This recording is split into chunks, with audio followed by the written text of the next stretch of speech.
What is going? Wait, come on. Hey, what's up? Sorry about that. I had a little bit of lag going. How's everybody doing? Welcome in for another edition of Mayday on a Monday. It is a live show where we talk about all the stuff happening in baseball plus some other things. I'm your host, Trevor May. It is good to be here, as always. Jam-packed show for you today. A big one, mostly, though, headlined by the predictions. This is our yearly prediction show. Last year, I did not have a show this time, so I decided to... Oh, my God, we're getting double audio again. One sec. I don't know why this keeps happening. There we go. Fixed it. Sorry about that. All right. Anywho, prediction show last year. Didn't do a live show, but we did do a YouTube video. So I did a prediction, given my take on all the different solo awards, where all the teams are going to finish in their divisions, and then what the playoff bracket's going to look like in the World Series champion, all that kind of stuff. And then I added a bunch of little fun ones in there, bold predictions. So today we're going to do both of those things.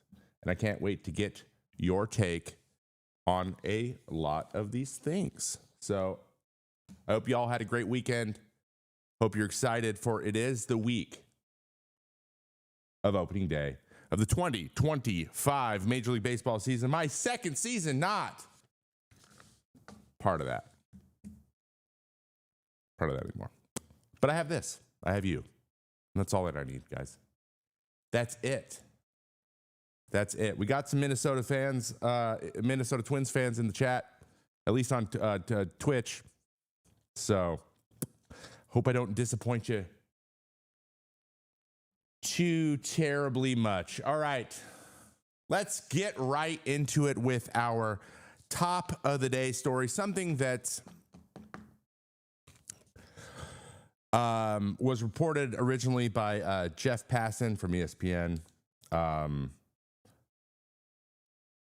So let's get into that. This past week, the Defense Department webpage on Jackie Robinson was taken down, and then returns among, as you guys may well know, I know most people watch sports for for an escape from all the things happening in the rest of the world, but there has been a concerted effort to remove things that are that are associated with the DEI and diversity and inclusiveness in the government. And unfortunately, Jackie Robinson was part of that. As you can see here, he also served in the military, on top of breaking the color barrier and being one of the best second basemen of all time in MLB history. Now, baseball fans noticed, Jeff Passan being one of them, and had to ask some questions. Why was Jackie Robinson taken down? Because we're talking about Jackie Robinson's legacy. This was a quote actually from Jeff Passan yesterday on Sirius XM. Talked with myself and Danny Wexelman. He said, a quote, "If there's anyone in American history with an approval rating of 100%, it's probably Jackie Robinson." And what his point was, you know, if you are trying to send a message, or if you're trying to, I don't know, like get the point across, maybe he's not the guy to do it with. So there's been a lot of backlash on social media and stuff. I'm not going to talk about that stuff, but I will say that when it comes to DEI, diversity, equity, inclusion, Jackie Robinson's one of the kind of the legends of that entire process. He's a prime example of that needing to happen, because without it, he wouldn't have been given an opportunity to play in a league that he should have been in because of the color of his skin. Like that is the spirit in which these programs came from. So maybe not the best example. It made me a little bit angry to see it happen, a little bit. You know, it's been fixed. So there's that. However, I think it's a silly thing to lump everybody in. I have a lot of opinions on the benefit of system or programs like this, and the active, purposeful approach to giving as many opportunities to as many people as possible, so that you do get the best people in the positions that you want. That is literally the essence of it. But to see a quote like this from, and let's just put it this way, justice has been served for this person. This person has been moved out of their role because, frankly, this is the only non-baseball thing I'm going to say today, but let me do it because you know me, I like to get a little bit hot and wear somebody out. Department of Defense Press Secretary John Uliat referred to DEI as discriminatory equity ideology, which is absolutely the dumbest thing I've ever heard. It's the exact opposite of that. And if you thought for 10 seconds, you would know that that's not true. But this is a quote, "It's a form of woke cultural Marxism and divides the force, erodes unit cohesion, and interferes with service's core warfighting mission." How? Hey, John, shut up. What's it with people named John? I'm sorry if you're in the chat, your name's John. I don't mean you, I mean him and John Fisher.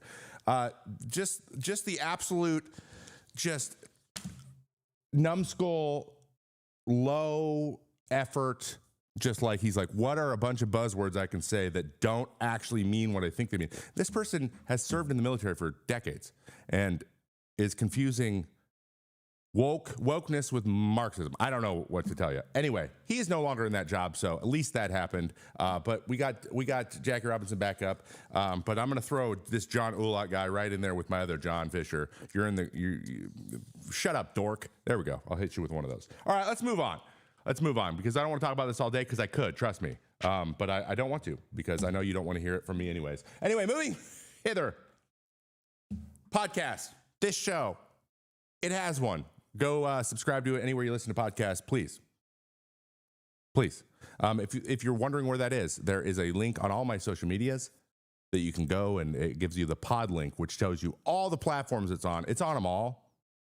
I would be surprised if you found one that you couldn't find it on, but you know, there's like 75 podcast platforms now. So make sure you follow this, especially if you can't catch the show live. It's a great way to get little bite-sized pieces of the show and the bigger stuff. The predictions and stuff will all be on there too. So if you miss out on the big segments, go check them out on the pod. Also, the newest episode of Cut on the Diamond, stories from the show. Big leaguers telling stories from the show. Cut on the Diamond, sit down with them for an hour. We have a good time. Last episode was with her chill. I have a couple in the works right now. One of them is a non-player, which is going to be really exciting, an ex-GM, and we can get some of the behind-the-scenes stuff from them. So it's going to be a lot of fun. Again, subscribe wherever you listen to podcasts. All right, let's get into some news. Quite a few things happen here going into the final week of spring training as we get ready to open up the season, though we did have the technical opening day already happen, technically, in Tokyo, which was amazing. Guys, if you haven't seen the intro, the Pokemon intro to the Tokyo games, you need to. It's incredible. Hello, everybody in chat, by the way. I see you guys up there, Insanity and Farhad. All right. Spencer Strider continued to come back from his elbow surgery. Wasn't quite as clean as it was in the past. He allowed 2 earned runs, 3 runs total in an inning and 2/3. Wasn't super sharp. I think he would say he was about sharp as a marble. That's what I used to say. But he did comment on how he felt. "I feel good and I feel confident that my stuff is in a good spot. I don't feel like the game is speeding up on me right now. I just need to keep getting reps. There's really no way to simulate the stamina and prepare for going 90-plus pitches a game other than to do it." And he's right. But one thing we need to remember with Strider, if he is not in like dominant form until mid-May or so, and you know, is getting the juices flowing again, once again, kind of like when Garrett Cole came off his injury last year, and it took him like about a month to kind of get back into Garrett Cole, level. That's probably what's going to happen with him. But he feels good. So Spencer Strider looks like he is going to be back sooner rather than later for the Atlanta Braves, which they need and has, now that I'm thinking about it, going to affect my predictions that we're about to do later in the show. The Orioles made history, well, at least Orioles history, by throwing a 7-pitch combined no-hitter, the first one in spring training history for them. It's a team with a lot of years as a team as well. So that's pretty impressive. You would think this would happen more often with a lot of like younger guys coming up, kind of do shift changes and stuff. But kind of do it with the pitching side too. So kind of a rare thing. Being part of a no-hitter is pretty awesome. I myself started one once. I only threw 3 innings, but it can't take it away. So shout out to the Orioles getting their first no-hitter ever in spring training. Also, a little side note there, because I don't believe I have this in notes. Kyle Gibson re-signed with the Orioles as some veteran depth, as I knew he would. I didn't know what team, but I knew he would eventually get signed towards the end of spring training, and it happened. So at least one prediction happened. At least there's that. In a little bit more somber news, Rays ace Shane McClanahan is going to start his season on the IL after feeling some discomfort in his throwing arm, namely his tricep. Thank God. Did not look pretty at all, and I saw it in real time. Did not get me too excited. So let's give it a little give it a little gander. What can be discerned from this? Oof. Does not look good initially. We'll wait and see. And that right there is a look of disappointment. But walks off. McClanahan coming off the mound and headed back toward the clubhouse. So we'll to see it. Hate to see it. Keep you posted as soon as we. Shane, at first I could tell just by the general reaction when you're coming back from Tommy John, if you feel anything in your elbow at all, you immediately go to God dang it, like immediately. It's the most frustrating thing on the planet. You're like, now what? Like, now what? Like, you just imagine, like, okay, I can't do that again. I can't go through this rehab. I can't. You just spin, right? It turns out it's like a nerve issue. That what he felt was like it feels like someone's flicking your nerve, which it's like funny bone, which as everyone probably watching knows, you hit that thing hard enough, it feels like your life is ending. That's more or less what happened to him. And when you're coming off Tommy John and you're ramping up and getting like back to full speed, sometimes things crop up. I had shoulder fatigue right away. I remember I went back on the IL 6 days after I was activated after 16 months rehab. So at that point, I thought I was done with baseball. I was in AAA, and in 3 days I was fine. So he doesn't have a timetable to return. They're going to probably just figure out, see how it. When it calms down, see how it feels and get him ramped back up, but not great sign for the Tampa Bay Rays at all. Julio Rodriguez, though, brought some positive news for the Mariners, which they haven't had a lot. Can speak from experience there, but he makes Grand Slam history, hitting 2 Grand Slams in the same spring training. According to Sarah Langs, MLB researcher and overall legend, Rodriguez became the 6th player in the last 20 seasons with 2 Grand Slams in a single spring training, joining Bobby Dahlbeck, Yan Gomes, Albert Almora Jr., Steven Cardullo, and Alex Liddy. Wow, what a group of names there. Though he is hitting 222 for the spring, he does have 5 home runs. So, if it's increased power we get out of Julio Rodriguez up here in Seattle, I think that everyone will take that. I think we'll be pretty happy.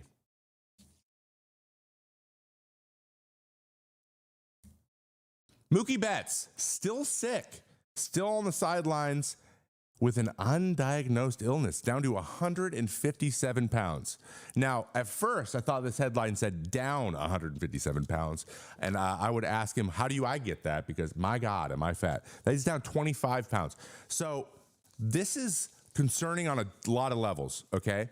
In the history of baseball, there's been a lot of guys dealing with sometimes, like, stomach bugs for a long period of time. Kyle Gibson, who I mentioned earlier, he had ulcerative colitis. Jake Diekman has had ulcerative colitis since he was a kid. Like, these are things that make them lose weight, and it's hard to keep on weight. It sounds similar to that. It could be mono, it could be IBS. Franklin Gutierrez went through that for years. It's like one of those things that you just feel tired and fatigued all the time. And when it comes to that stuff, like, you can't do anything. So I feel for him. Mookie, like, they need him, right? I had him having a really good year. But they haven't figured it out yet, which is,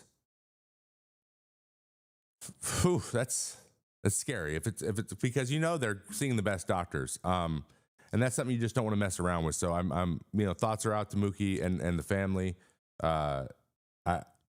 I mean, I'm scared I'm beyond baseball for him.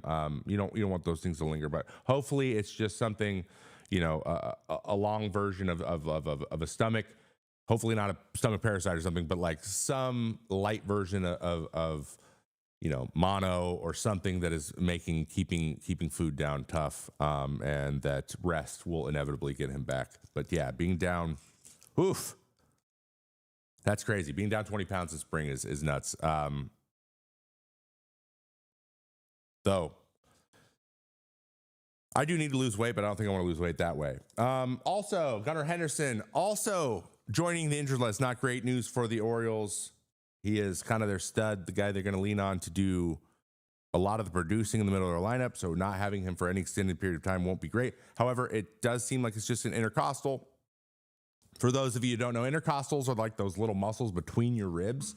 It's where it's where your like lats and your obliques and everything kind of connect into your rib cage and turn you. So like your back muscles pull on your rib cage to turn you with your erectors. And sorry, it's like I'm doing a lecture now. Anyway, they're little muscles.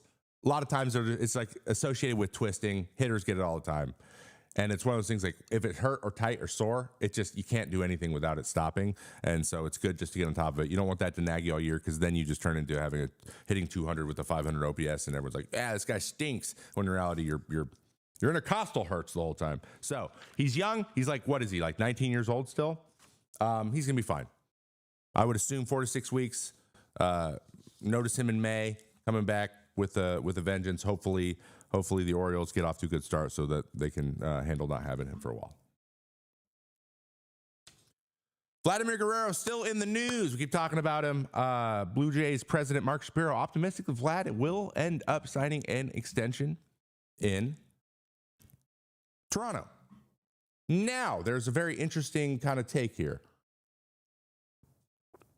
I was asked by Danny Wexman, why, Trevor? Why? If they both feel, because we've heard from Vladdy that that's what he wants. He wants to stay in Toronto. And now we hear from Mark Shapiro that he's very optimistic that he will stay in Toronto. And then we've also heard from Vlad's camp and his agency and the people that represent him that they asked for way less than Soto asked. Well, I hope you did, but number far lower than $600 million, which, okay. So it seems like both sides are like, we really want this to work this out. So that gives you hope. But why haven't they done it? And the answer to that question is leverage. It's always about leverage. The longer you wait, there's just natural built-in kind of like deadlines throughout a season where you need to get things done. Not just like the trade deadline. I'm talking about the winter meetings are one, spring training is one, opening day is one. Like, you want to kind of be in a good place by some of these deadlines. And when it comes to free agency, it's when the season ends is usually a big one. And when the season starts, which is a big one. And leverage changes in a lot of different ways. On Vlad's side, they think that there could be a market, and that market out in free agency can help them negotiate the extension, saying, if I go to the market, I'm going to get way more money, so why would I do this? Now, if they feel like that market isn't going to coalesce, which it might not, though he is 26, he's a first baseman. He's asking for money that is double the biggest first baseman contract ever, Miggy Cabrera's extension, 8-year extension, $248 million. So, like, you're asking for twice as much money anyone who plays your position's ever gotten. So there's going to be some hesitation there. But they think that if they wait, the longer they wait, the better they can prove that other teams are going to need him. That means maybe guys get hurt. Maybe some teams get rid of their first baseman. Some teams have first basemen that don't play very well and they kind of fall out of favor. And now they need a first baseman next year when they don't need it right now. All of those things could go in Vladdy's favor. Conversely, the longer the team waits, the more that number could come down for the opposite reasons. So now it's a wait and see how markets kind of coalesce or not. And but at the end of the day, Toronto wants to pay less and Vladdy wants to be paid more. It's just the way it works. And eventually these things will move those numbers closer together. And that's why it's just not happening right out the gate. So I expect him to end up there, but because I just don't think there's another team that will be able to build this market that he wants. He's going to get a lot less money somewhere else, probably.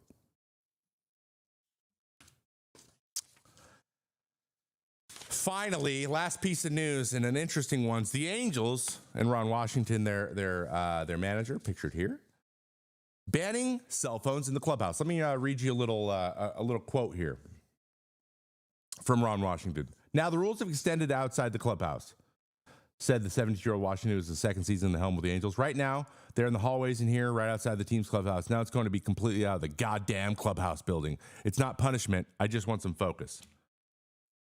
Okay, so I'm interested to hear your guys' take on a rule like this, because I know there's a ton of people out there like, well, you know, it's like school.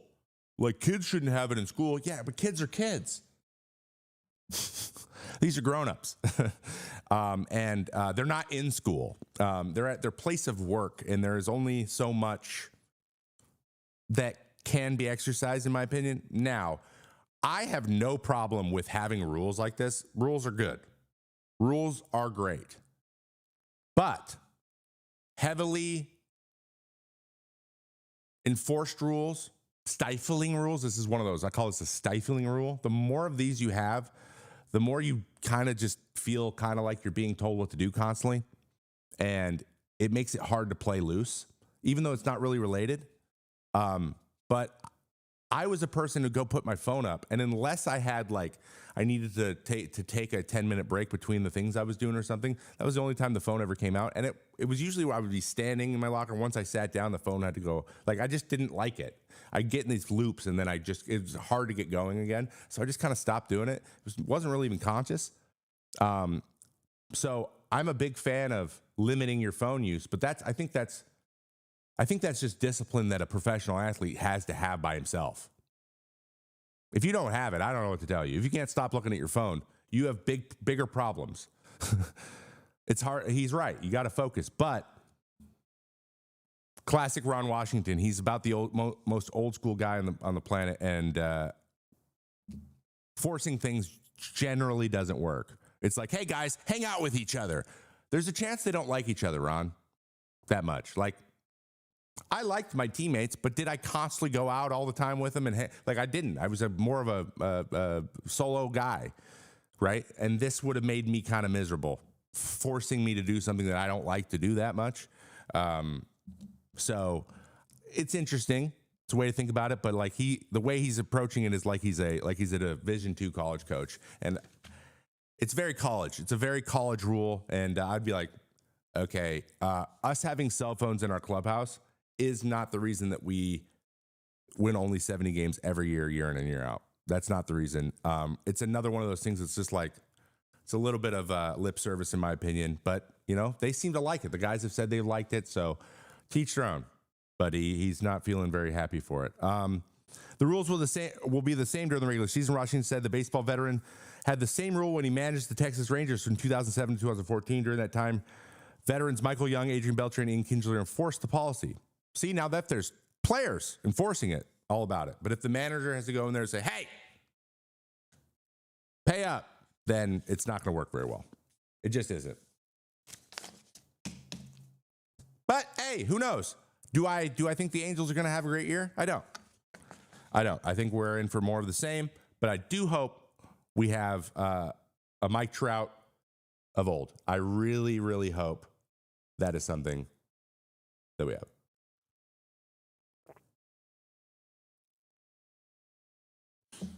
Anyway, interesting. Whew. All right. You know what time it is? Yeah, you guessed it. Let's get into some mace-planning. Rapsodo and Hawkeye all tell you this information. Paul Skeens has added 2 pitches to his arsenal going into 2025. No! Don't do it! Don't! Buckle up. It's time for some mace-planning. Time for some mace-planning. All right. You guys ready for some mace-planning? Because I freaking am. Yeah. Let's predict everything for 2025. I'm talking everything. We're going to go through every single division, and I want to know what you guys think. But I want the chat in here as well. Let's predict it all. Actually, no, I want this one. We want to go here. Yeah, that's one better. That looks nicer. Let's go. Let's go is right. All right. And let's just freaking do it. All right? I need you to know, though. Let me know in the chats and in the comments below, anyone who's watching this anywhere, how much you agree with everything that I'm about to say to you. It was a tough one. I have one caveat. I need to be very clear here. It's not a caveat, okay? Caveats feel like excuses to me. Not a caveat, but these two leagues, National League and American League, are wildly different in terms of competitiveness, top heaviness, and like parity. Crazy. I've never seen an American League have this much parity with this many teams that could do something. We talked to Anthony Castrovince yesterday on SiriusXM, and he was telling us about one of his bold predictions was that the entire AL field for the playoffs is different this year. Like, it's just 6 different teams. That's entirely possible. I don't think it's likely at all, but I think it is entirely possible based on how the things laid out. And in the NL side, we have some teams that are fully formed, ready to go on a run. And there's more than just the Dodgers. So keep that in mind as we go through these, because we are starting with the AL West. In 5th place in the AL West.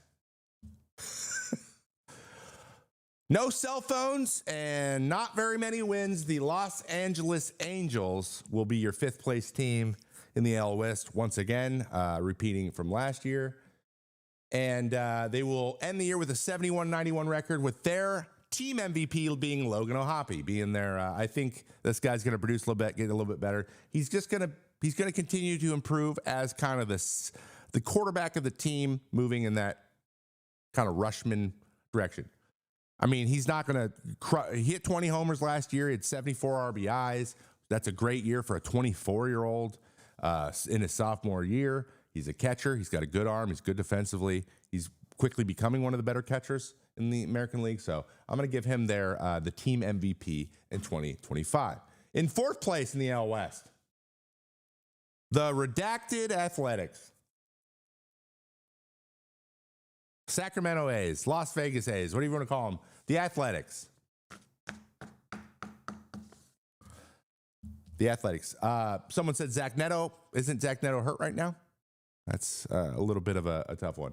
The A's end the year 78-82, just missing 500. And Lawrence Butler is their MVP. It could be him or Rooker, in my opinion. But I'm going to go with the young buck. He's been talking a lot in spring. He got that extension.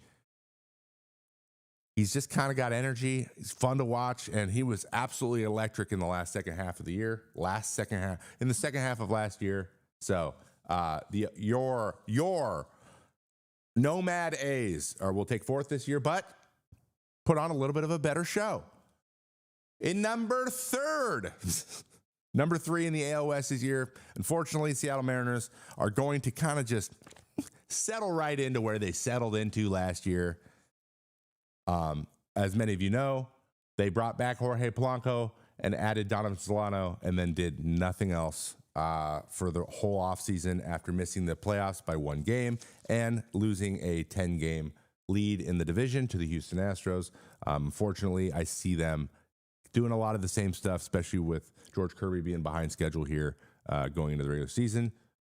You can't just depend on throwing 6 starting pitchers for the entire season again. It's just not going to happen. And if they lose 1 or 2 of the starters for any length of time, it's going to be rough. They will end 82 and 80. And I think Julio Rodriguez takes another step, has a little bit better year, even though he was way more productive than he seemed like he was. I think the power numbers go up a little bit this year. I think he runs a little bit more this year, and I think he stays a little bit more healthy. Hopefully, though, it's not all on him, and we have someone kind of blossom in that lineup outside of him and Cal Raleigh. Hopefully, Mitch Garver feels a little bit better and gets his swing back a little bit. Hopefully, Jorge Polanco had that surgery and it gets figured out a little bit, and he, like, third base is more comfortable than second for some reason. Hopefully, those things happen, but it's kind of a wait and see at this moment. Number 2, Astros. Yep. Houston Astros take second. I'll be honest. I am concerned about putting a rookie third baseman in right field and then Jose Altuve in left to start the year. That's a whole lot of learning curve happening at the same time. Though I believe I'm a huge Jose Altuve fan, could not get that guy out. It's been a little bit of a journey out there at times. Little bit of a journey. Look like Magellan trying to navigate some stuff. And you know what? As someone who shagged fly balls for the last day of my career and dropped 3 of the 4, I can attest it's hard as hell. And it's not really fair to him that he has to do that. But he's also leading off, and he's got to run from left to hit. Like I think that I think it's going to be hard for Altuve to produce at a high level, especially at 35 years old. So hopefully it ends up being okay. But, wait and see, I guess. But Hunter Brown, I believe, is going to be, in my opinion, their MVP of the year. He's going to have a really solid year. I think he's going to be in the conversation for, I think that the word Cy Young will be mentioned around his name at times. I don't think he's quite there yet, but the way he finished last year and how strong it was, and he's a dog, and he wants to be great. So I think Hunter Brown will have a big impact on them. You're going to notice a lot of pitchers for MVPs, guys. This isn't like true MVPs. Like, of course, Yordan Alvarez, he'll probably produce the most runs, right? Of course. Of course, Logan Hoppe probably isn't the best hitter on their team. I'm saying people are going to get better. They're going to take a bigger role in their team. And if you ask them, you would have a case to make. And I'm just trying to keep it simple here. And also, if you're wondering who is replacing Bregman, because that might be in the chat right now, it is. Oh my God, I just forgot. I'm sure chat will tell you in a moment. At number 1, we have the Texas Rangers. Texas Rangers win it this year. I know they kind of disappeared last year. I just don't feel like Marcus Semien and Corey Seager are going to stay down too long. I think they're going to score a bunch of points. Also, to answer your previous question, the third baseman is Isaac Paredes. Sorry, forgot about that. Isaac Paredes is the second baseman for the Houston Astros. Okay, so we got Jake DeGrom back. He's healthy. We'll see how many innings he throws. They got Eovaldi. The starting pitching is a concern for me because all of them have spent a lot of time being hurt recently, but potentially a phenomenal offense. They added Jake Berger. They added some interesting pieces too, bats wise. And I think the Texas Rangers are going to be pretty good in a division that's just wide open, and they're going to end the year 91-71. Corey Seager is going to be their dog once again, getting all the runs across the plate. But if Jake DeGrom's Jake DeGrom, I mean, he's 37. So, but if he throws 150 innings, he's just good. He's not going to have a bad year. That's the thing. If he's pitching, he's good. It's just that simple. So Texas Rangers take the AL West. Moving on to the AL Central. It's the time you've all been waiting for. And this sucked. This division sucks. Not at baseball, in predicting this. Oh my God, it's so hard. So hard. I'm going to try to explain my reasoning, but guess what, guys? I'm probably just wrong. So let's just go from there. All right. In 5th place, Chicago White Sox. You guys with me? We all on the same page here? Okay, cool. For all the reasons that you are assuming, I have them being 52 and 110 on the record. You can't see there's supposed to be an outline of Barry Bonds here, but it says player to be named later. That's going to be their MVP. Someone who's not on the team right now. Yeah. Number 4, Kansas City Royals. You're going to notice something else interesting later because I think they're going to have some really outstanding performances. I just think it's going to be this grindy thing at the end. I think I have 5 games or maybe 6 games separating the top 4 teams in this division. So bear with me. But Kansas City Royals coming in at 4th place in the division, just missing the playoffs. With an 83-79 record, Bobby Witt Jr. is their MVP. Duh. He's filthy. If he's not hurt, though, this guy is going to... Unfortunately, this is the way their team, at least from a hitting standpoint, is set up. If Bobby Witt Jr. misses any significant time, it's a little disjointed. Now, I think that Jonathan India is going to add some really nice on base with them. This team could easily be 95 win, like could easily win 90 games as well. Like I think that a 7-game swing either way is interesting. But if you're 83 and 79 and take fourth, that's a pretty good division. Dude is always healthy, isn't he? Yeah, that's the thing. Like when you play 158 games a year, sometimes you run into a snag at some point. So in number 3, and this, I swapped these recently because of the loss of God,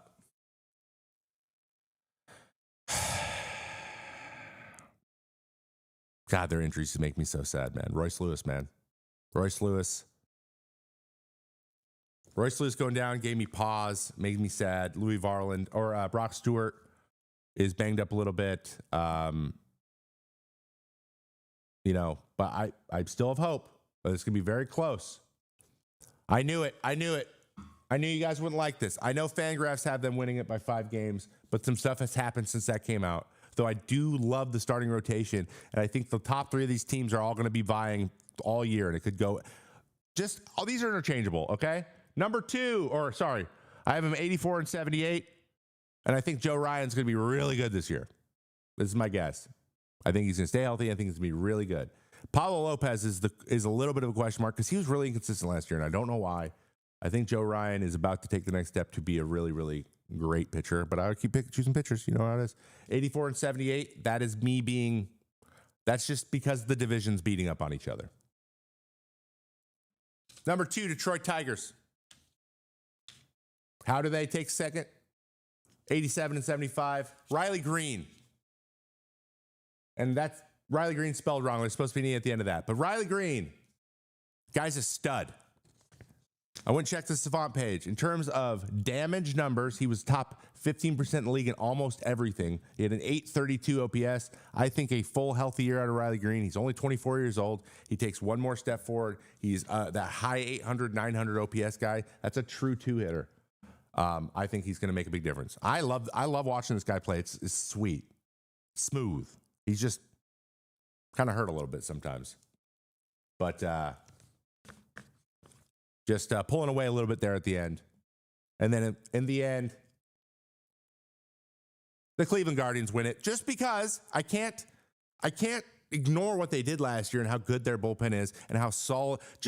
It's just such a solid team, right? They don't have Naylor now, but they never have scored a lot of runs. Like they're the same. It's the same guys. Andres Jimenez is going to hurt them being gone. And Josh Naylor, even though he had a down year last year, is going to hurt him being down. But like Carlos Santana's rock solid. They just added Nolan Jones for some thump, right? They just Tanner Bybee's now signed for 5 more years. They will have Shane Bieber coming back. They'll be a little bit better in the starting rotation. They have lots of options and depth, and they just have really good pitching development. So even if their guys are average on paper, they're still probably going to have a pretty solid year, and it's a good place to hit. But again, like look at the record. They're 89 and 73 winning the division, and of course, the perpetual 5th place MVP guy is going to be their MVP once again because he is their offense and has been for a while now. But like I said, 4th place and 1st place separated by 6 total games. Could be anybody. So don't at me, bruh. Don't at me. All right. Now let's hit the AL East. In 5th place, the Shane McClanahan-less Tampa Bay Rays. Another division, maybe top to bottom. They don't have a Chicago White Sox.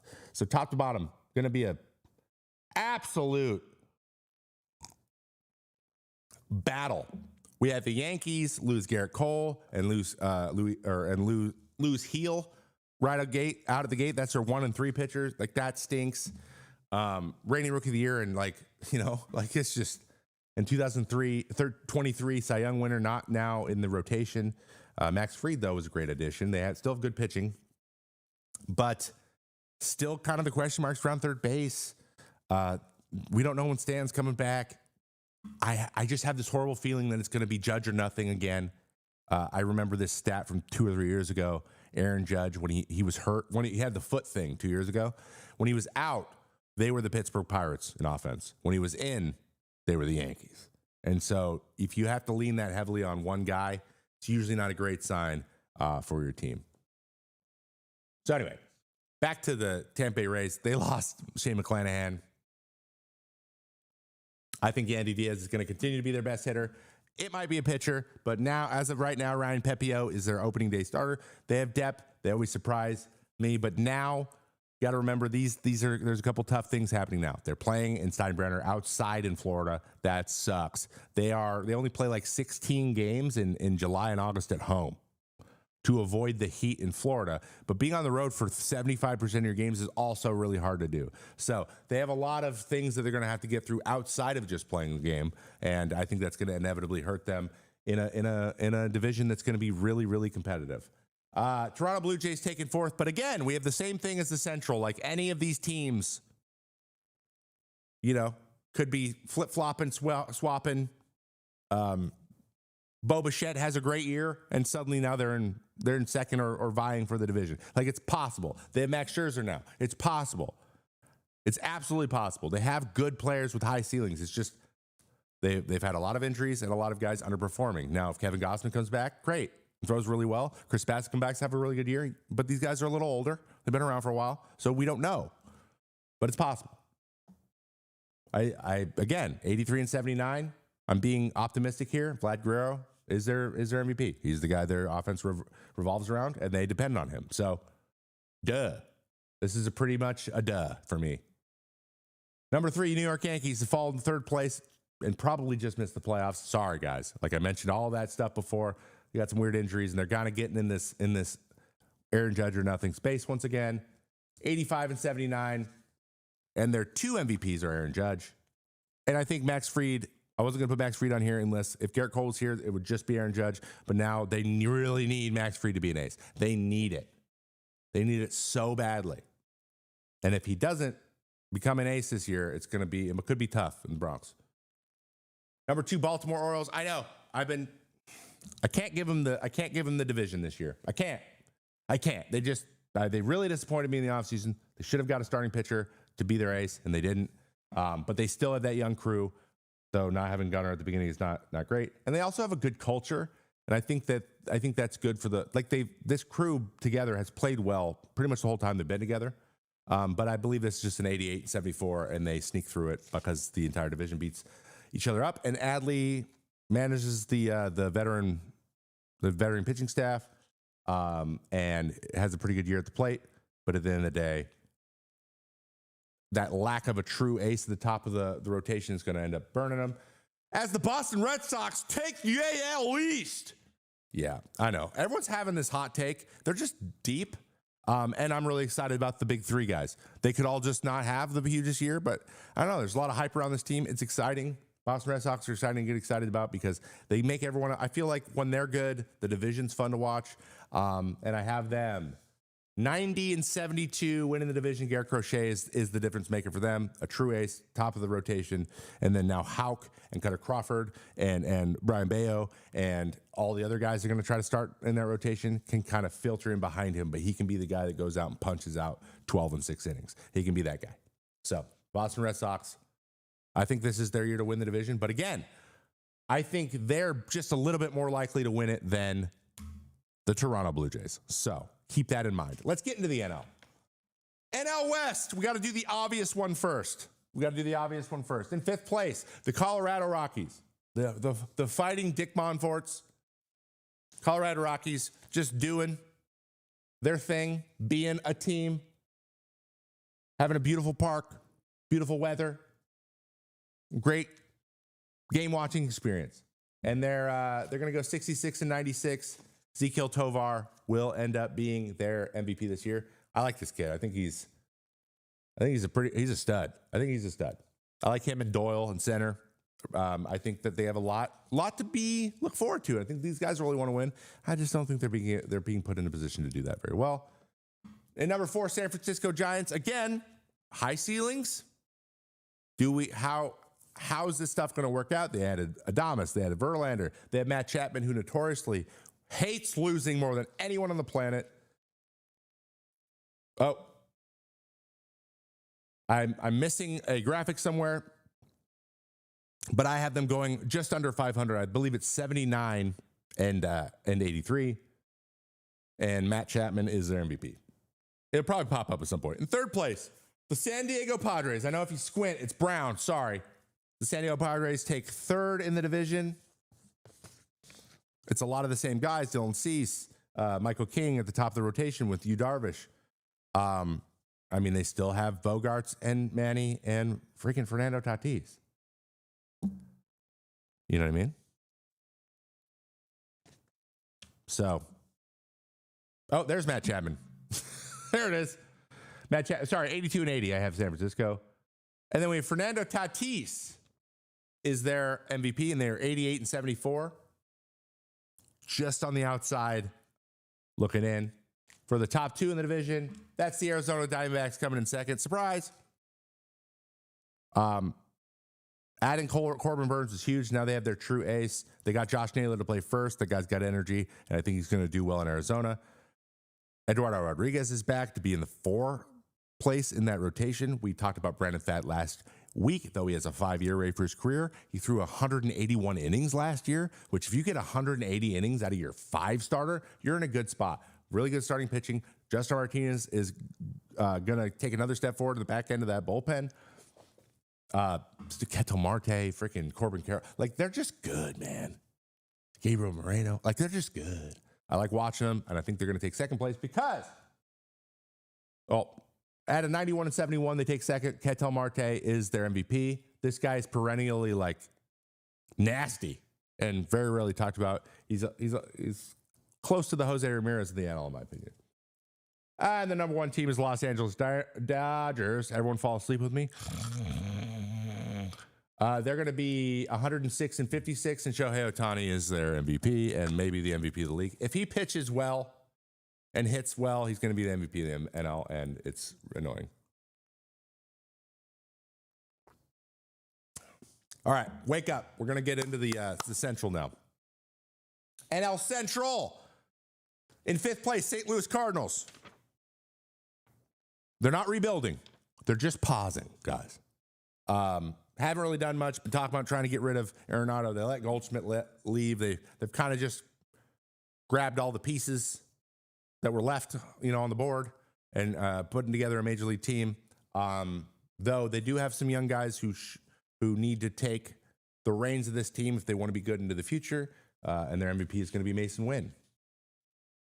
He was 3rd on the team in hits last year. I think there's a lot of improvement he can make. I know he didn't hit much in spring this year, but I think they should just let it ride. Let him go out there and play. We don't need to micromanage him.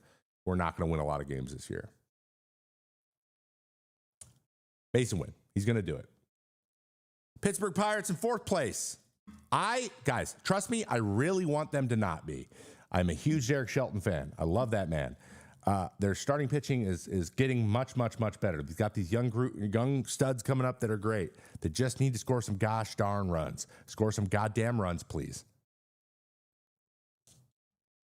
Paul Skeens, MVP. They're going to end up 78 and 84 because if there was ever a Pirates or a record associated with the Pittsburgh Pirates, it's 78 and 54. Moving on, Cincinnati Reds take 3rd place. They end with a 500 record, 81-81. Ellie De La Cruz is their MVP. Though, I think Matt McClain coming back is going to make them better. I just want to see what that starting pitching is going to do. Is Hunter Green going to post again? I think he is. But what are we going to get in the back end of the rotation? What are we going to get in the bullpen? And how are we going to score runs? Because they strike out kind of a lot. Ellie led the league last year with 208 strikeouts, 218 strikeouts. He led everybody. So he's going to get better. But as a team, they all need to kind of get better. But Terry Francona's there. So who knows? Tito might make the turnaround quick. We'll see. Chicago Cubs, number 2. I love the Kyle Tucker trade. I love that they grabbed that guy. I know he started slow in spring, but he's always a slow starter. Then he just absolutely rakes. I think they're in a good position. Kyle Tucker's going to be their MVP, 85 and 77. I think Ian Happ's going to have another good year. Justin Steele, Imanaga, and Taillon are going to be good at the front of the rotation. They're consistent. They're solid. They throw strikes. They keep them in games. I'm just being. It's been a while since the Cubs were in the running, so I want to see a little bit better game out of them. And number 1, Milwaukee Brewers. Yeah, I learned my lesson. Last year I said Milwaukee's going to take like last. I'm an idiot. Milwaukee's always there, and it's not based on anything, right? It's not based on like projections. We got Trevor McGill, great name. I just don't want him to pass me all-time record for saves. I'm third all-time. He's going to pass me though. God, it sucks. I don't want to go to fourth. Who wants to go to fourth? That's off the podium. And their MVP is going to be Christian Yelich. Well, they need him to be. By all accounts and purposes, his back feels better. Hopefully, this is not something that keeps hurting him all year, and they end up 90-72 taking the Central Division. And the NL East, last but not least, NL East. In 5th place, Miami Marlins. You know why. Not a lot going on there. They are just trying to get as many prospects as they can. Their MVP is going to be Sandy Alcantara on their way to a 70-92 record. However, Sandy will be gone at the end of July, but he still will be the MVP at that point. The Sandy Alcantara sweepstakes is going to be really interesting to see in July. That is for sure.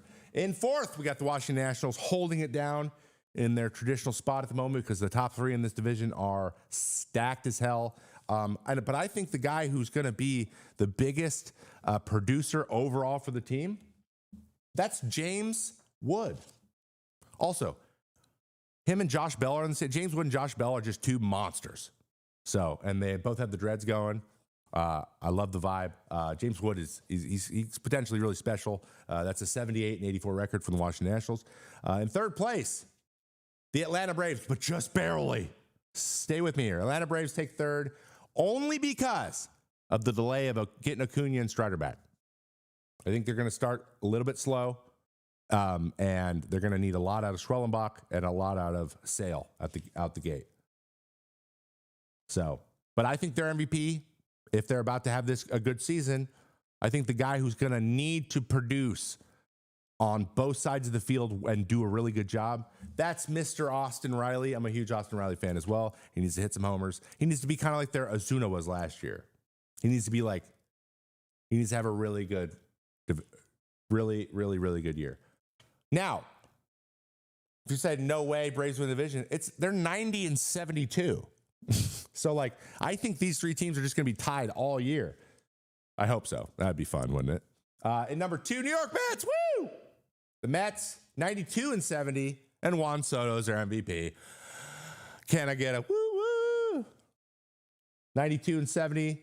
They get the job done at the end, fending off another team, and the division winner are your Philadelphia Phillies with a really good starting rotation. They're still super complete. Their team has a nice smattering of free agents.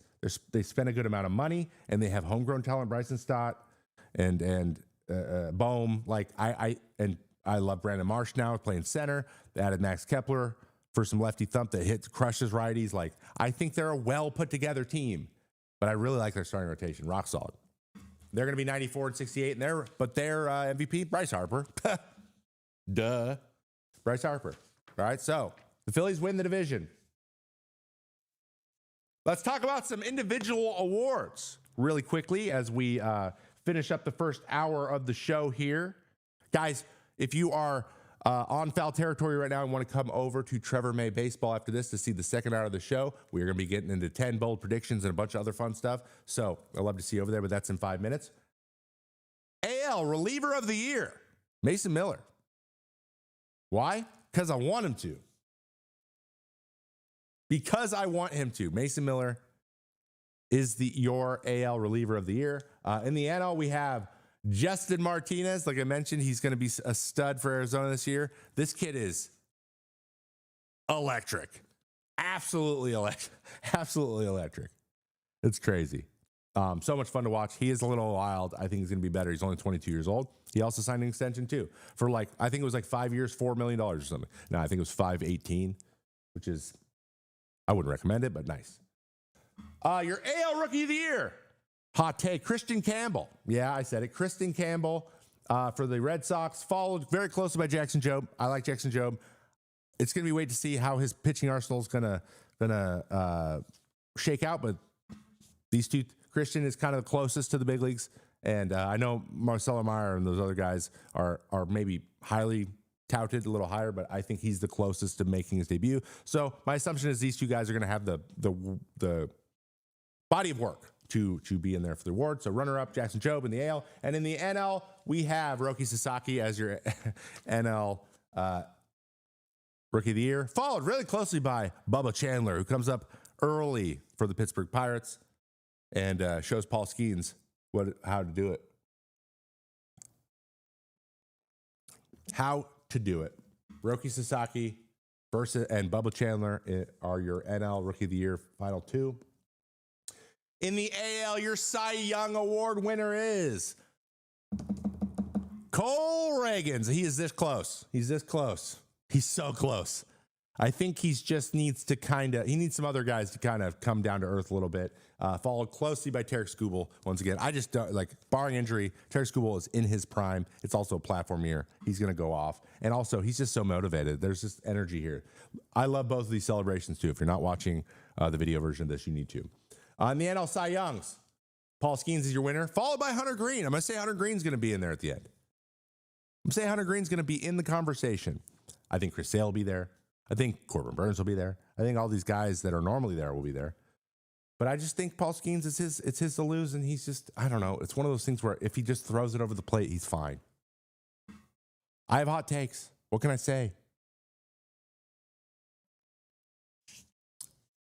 For your AL MVP, I know it's always Judge. This year, it's going to be Bobby Witt Jr. So I have the Royals taking fourth in the division, but they have the Cy Young Award winner and the MVP. Does that make sense? Yes, it does. Shut up. And your NL MVP is Juan Soto. Juan Soto is going to win it for another team that does not win their division.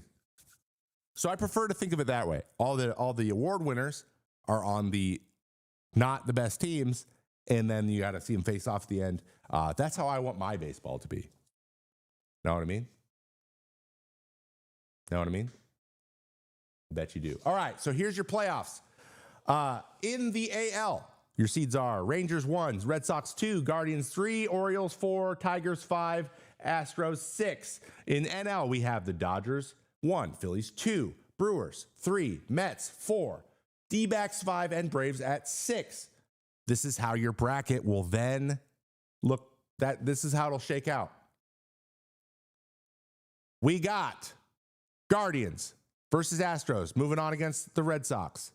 We got Orioles versus Detroit. Orioles win that one in the wild cards. They go on to play Texas. Orioles end up beating Texas. Boston ends up beating the Guardians, and then Boston ends up going to the World Series on the AL side. On the NL side, we have Atlanta versus Milwaukee. Atlanta takes down Milwaukee in the first round, and then Arizona and the Mets in the other side wild card, with the Mets taking that one. The Mets take on the Dodgers. The Dodgers take their first series, and the Phillies take on the Braves and take them down once again to go to the NLCS. Inevitably, the Phillies make it to the World Series and take on the Boston Red Sox and your World Series champs. Partying like it's 2008, the Philadelphia Phillies. And no Yankees in the playoffs. Yes, I said that. I said it. Your Philadelphia Phillies are your World Series champions. Don't at me. It's perfect. Let me know down in the comments what you think about all this stuff. And if it's mean, you'll hurt my feelings. All right, we're about to move on over. For hour 2, Trevor May Baseball. I'll see you in a moment, but for now, we're going to take a 2-minute break. I got to use the restroom. I don't know why I told you that. Okay, see you in a minute.